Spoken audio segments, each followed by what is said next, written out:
उत्तर लिखना है और आप अपनी तरफ से भी लिख सकते हैं।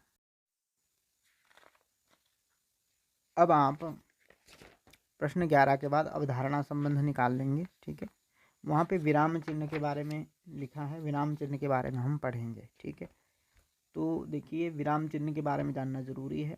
पिछली कक्षाओं में आप जान चुके हैं कि बोलते या लिखते समय बीच बीच में रुकने या ठहरने के लिए जिन विशेष चिन्हों का प्रयोग किया जाता है वे विराम चिन्ह कहलाते हैं। पूर्ण विराम, अल्प विराम, अर्ध विराम, प्रश्न सूचक, विस्मयादि बोधक जैसे विराम चिन्हों से आप पूर्व परिचित हैं। आइए इन्हें दोहरा लें। तो पहले भी आपको ये चीज़ें इनके बारे में आपको बताया गया है। ठीक है, विराम चिन्ह किसे कहते हैं? जब हम कोई भी वाक्य बोलते तो उन वाक्यों के बीच में कोई चिन्ह लगाते, कभी कोमा का चिन्ह लगाते हैं, कभी सीधी लाइन जो पूर्ण विराम चिन्ह लगाते हैं, कभी आधा विराम लगाते हैं, कभी प्रश्नवाचक चिन्ह लगाते हैं। तो इन सब चिन्हों के बारे में एक बार आइए फिर दोहराते हैं इन चिन्हों को। तो देखिए यहाँ पर लिखे हैं विराम चिन्ह। तो विराम चिन्ह यहाँ लिखे हैं, जैसे पूर्ण विराम का निशान लगाया हुआ है आई की तरह, अल्प विराम का निशान छोटा सा लगा है, अर्ध विराम का भी लगा हुआ है, प्रश्न सूचक या प्रश्नवाचक चिन्ह का विराम और विस्मयादि बोधक भी यहाँ पर लिखा हुआ है। तो अब देखिए यहाँ पूर्ण विराम के बारे में प्रयोग भी लिखा है और आगे उदाहरण। अब पूर्ण विराम का प्रयोग, पूर्ण विराम का प्रयोग जैसे वाक्य में किया जाता है, वाक्य के समाप्त होने पर पूर्ण विराम लगाया जाता है। ठीक है, जैसे वाक्य के समाप्त, जब वाक्य समाप्त हो जाता है, कोई भी वाक्य आप बोल रहे हैं और वो समाप्त होता है तो पूर्ण विराम लगाया जाता है। जैसे भाई साहब जरा सुनिए। ठीक है, तो देखो भाई साहब जरा सुनिए, तो वाक्य कहाँ पे खत्म हुआ? जरा सुनिए पे, तो यहाँ पर पूर्ण विराम लगा। अब देखो अल्प विराम पे आ जाइए, दूसरे नंबर पे अल्प विराम का चिन्ह देख लीजिए, कोमा वाला है ना।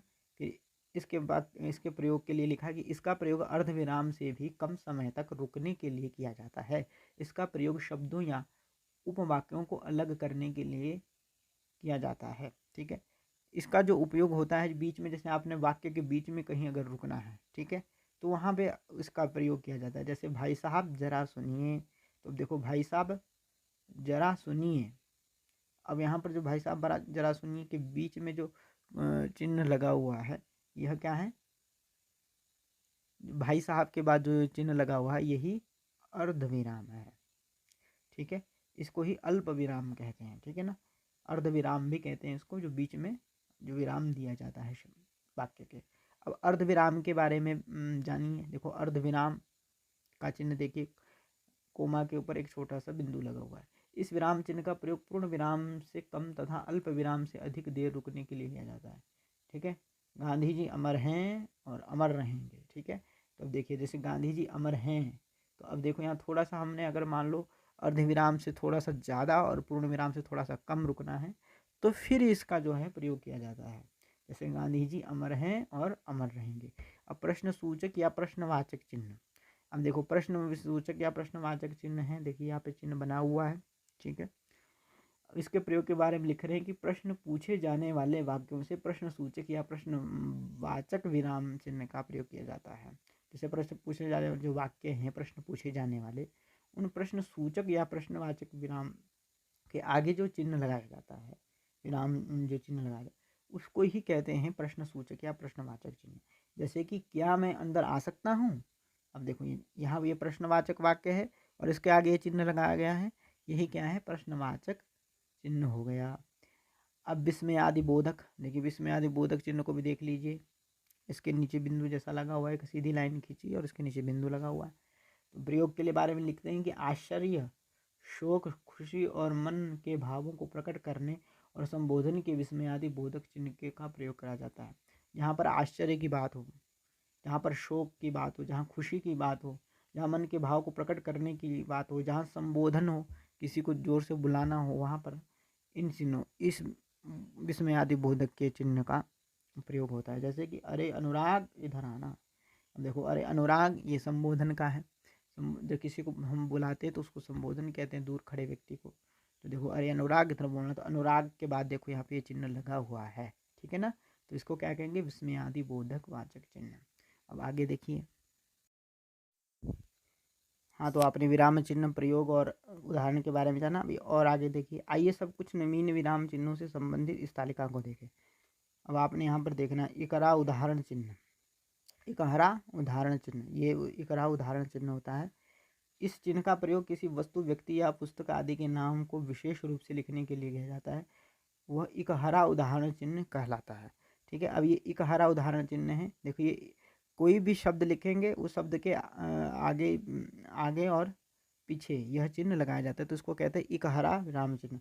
अब देखिए यहाँ उदाहरण से इन्होंने उदाहरण दिए हुए, उन्हें नौकना की उपाधि दी जाती है जिसका अर्थ होता है घर के लिए। अब देखिए जहाँ पे नौकना है यहाँ पर यह चिन्ह लगाया गया, क्योंकि नौकना शब्द पे जो है यहाँ पर विशेष रूप से ध्यान देना है। तो जिस पे हम विशेष रूप से जिस शब्द का प्रयोग करना चाहते हैं या किसी को शब्द को बताना चाहते हैं, तो वहाँ पर इकहरा यह चिन्ह लगाया जाता है।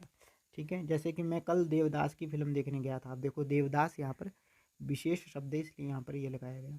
करमवीर करमवीर कविता अयोध्या सिंह उपाध्याय हरिऔध की रचना है। ठीक है, अब करमवीर देखिए और हरिऔध ये दोनों ही शब्द जो है विशेष है, तो इसलिए यहाँ पर ये दोनों चिन्ह लगाए हैं आगे पीछे। मेघालय का अर्थ है मेघों का घर। देखो मेघालय, अब मेघालय भी यहाँ पर ऐसे ही है, मेघालय भी विशेष शब्द है और मेघों का घर यह भी विशेष बात बताने जा रहे हैं, तो इसलिए यहाँ पर इसको इकहरा चिन्ह से चिन्हित किया गया है। अब दोहरा उदाहरण चिन्ह, अब जो अगला दोहरा उदाहरण चिन्ह के बारे में सुन लीजिए। दोहरा उदाहरण चिन्ह बोलते हैं इसको। ठीक है, इस चिन्ह का प्रयोग किसी के द्वारा कहे गए वाक्य को ज्यों का त्यों प्रकट करने के लिए किया जाता है, दोहरा उदाहरण चिन्ह कहलाता है। ठीक है, ठीक है, जिस चिन्ह का प्रयोग किसी के द्वारा कहे गए वाक्य को ज्यों का त्यों प्रकट करने के लिए कहा जाता है और दोहरा उदाहरण चिन्ह कहलाता है। जैसे किसी चिन्ह का प्रयोग जो है, ऐसा कोई चिन्ह जिस चिन्ह का प्रयोग किसी के कहे हुए वाक्यों को ज्यों के त्यों प्रकट करना है या बोलना है, तो उसके लिए, जैसे गांधी जी ने कहा हे राम। ठीक है, तो किसी का ये हे राम जो वाक्य है ये किसके द्वारा कहा गया, गांधी जी के द्वारा, तो इसलिए यहाँ पर ये दोहरा उदाहरण चिन्ह लगा है ना। दोनों तरफ देखो ये चिन्ह लगाए हुए हैं। फिर उसने बच्चों को से कहा प्रतिदिन व्यायाम करो, तो ये भी वाक्य किसी और ने कहा, कहने वाला कोई और जिसने कहा वह वाक्य उसको ये कह रहे हैं, तो इसलिए प्रतिदिन व्यायाम करो इस वाक्य में दोहरा उदाहरण चिन्ह लगा है। लाल बहादुर शास्त्री ने कहा जय जवान जय किसान। ठीक है, तो ये लाल बहादुर शास्त्री ने कहा है। ठीक है, जय जवान जय किसान। अब ये जो वाक्य है देखो यहाँ पर भी दोहरा उदाहरण चिन्ह लगा है। ठीक है ना, मतलब कोई भी वाक्य अगर किसी के द्वारा बोला गया है और फिर उस वाक्य को अगर आपने बोलना है या लिखना है, तो उस समय लिखते समय जो है ये दोहरा उदाहरण चिन्ह लगाया जाता है।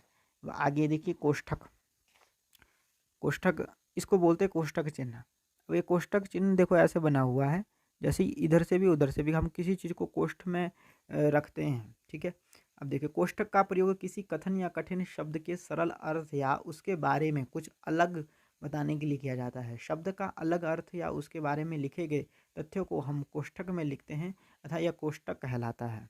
अब जैसे कि मेघालय की मुख्य जनजाति आदिवासी जो आज भी आधुनिकता से दूर है, खासी, गोरो और जनजातियाँ हैं। अब यही बात ध्यान देनी है कि जैसे कोई कथन या कोई प्रयोग है जो कठिन शब्द है, उसको हम जो है कोष्ठक के बीच में लिख देते हैं, जैसे कि आदिवासी जो आज भी आधुनिकता से दूर हैं।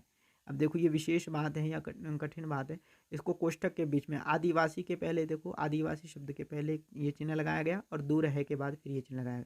तो ये सारे शब्द जो कोष्ठक के बीच में जो आए हैं ये कोई विशेष बात है। ठीक है, या विशेष कथन है या कठिन शब्द है या कोई सरल अर्थ है, तो इसके लिए यहाँ पर लिखा बनाया गया है।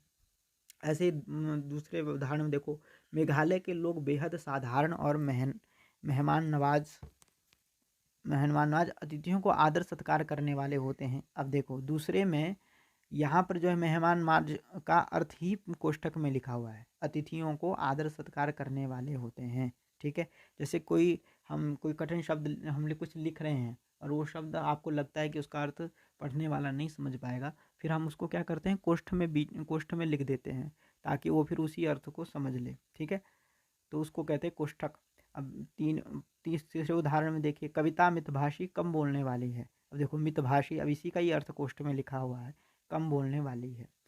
अब देखिए चौथे उदाहरण में मेघालय मेघ आलय बरसती बूंदों का घर। मेघालय, अब इसको जो है कठिन शब्द है इसको सही सरल करने के लिए मेघ आलय इसका जो है इसके संधि विच्छेद करने के लिए अलग अलग करने के लिए यहाँ पर जो है इसको कोष्ठक में लिख दिया मेघ आलय बरसती बूंदों का घर। तो इस प्रकार से जो है ये कोष्ठक का उदाहरण आप समझ गए होंगे कोष्ठक कैसे लगाया जाता है। अब काकपद, ठीक है, एक काकपद यह भी एक चिन्ह है, काकपद बोलते हैं इसको। छूटे हुए शब्द को वाक्य में लिखने के लिए उस जगह पर लिखने के लिए जिस चिन्ह का प्रयोग किया जाता है वह काकपद कहलाता है। अब देखिए, छूटे हुए शब्द को वाक्य में लिखने के लिए उस जगह पर लिखने के लिए जिस चिन्ह का प्रयोग किया जाता है, जैसे कोई छूटा हुआ शब्द है, ठीक है, उस शब्द को अगर वाक्य में लिखने के लिए उस जगह पर लिखने के लिए जो है हम जिस चिन्ह का प्रयोग करते हैं उसको ही काकपद कहते हैं। अब देखिए, जैसे उदाहरण दे दिया कि मेघालय में कई बड़े धूमधाम से मनाते हैं। अब कोई वाक्य आप लिख रहे थे, उस वाक्य के लिखते समय बीच में आप कोई शब्द भूल गए लिखना, फिर बाद में आपने लिखना है, तो आप क्या करोगे, वहाँ पर जो शब्द भूल गए हैं उन दोनों बीचों शब्दों के बीच में आप यह चिन्ह लगाते हैं काकपद, और फिर उसके बाद उसके ऊपर उस शब्द को लिख देते हैं। इसी को ही कहते हैं काकपद। समझ में आ गई बात?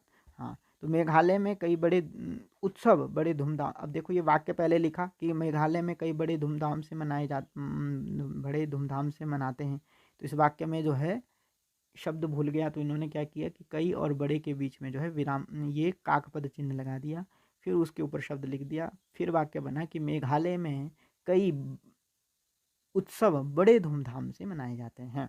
जैसे दूसरा उदाहरण देखो, मेघालय घूमने का सबसे अच्छा समय मार्च से के बीच का रहता है। अब देखो ये वाक्य तो बना नहीं क्योंकि ये वाक्य में भूल गए, तो फिर से और के बीच में जो है काकपद का चिन्ह लगाकर जुलाई शब्द लिख दिया, फिर ये वाक्य बना कि मेघालय घूमने का सबसे अच्छा समय मार्च से जुलाई के बीच रहता है। ऐसे ही तीसरा उदाहरण देखो, आज वह पत्र लाना भूल गई। अब देखिए यहाँ पर भी एक शब्द भूल गया, तो फिर क्या किया गया कि वह और पत्र के बीच में जहाँ शब्द भूला है वहाँ पर काकपद चिन्ह लगा के उसके ऊपर प्रश्न शब्द लिख दिया, फिर ये वाक्य बना कि आज वह प्रश्न पत्र लाना भूल गई। ठीक है, इस प्रकार काकपद चिन्ह का प्रयोग किया जाता है। अब आइए अभ्यास 2 अपना निकाल लीजिए। जो प्रश्न है कि प्रश्न 1 है, विराम चिन्हों को चुनकर उनके नामों के सामने लिखिए। अपने अपने विराम चिन्हों को चुनना है, ठीक है, और उनके नामों के सामने लिख देना है कि पूर्ण विराम चिन्ह कौन सा है, फिर उसके आपने जैसे वहाँ पूर्ण विराम वाला चिन्ह यहाँ पे लिख देना है इस कोष्ठक में। ऐसे ही हर एक चिन्ह को चुनना है और लिखना है। देखो यहाँ पर चिन्ह चुन के लिख दिए गए हैं, तो आप इनको ऐसे भी लिख सकते हैं। ठीक है, पूर्ण विराम का चिन्ह भी लिख दिया, अर्ध विराम का चिन्ह भी लिख दिया, अल्प विराम का चिन्ह भी यहाँ लिखा हुआ है, और अर्ध विराम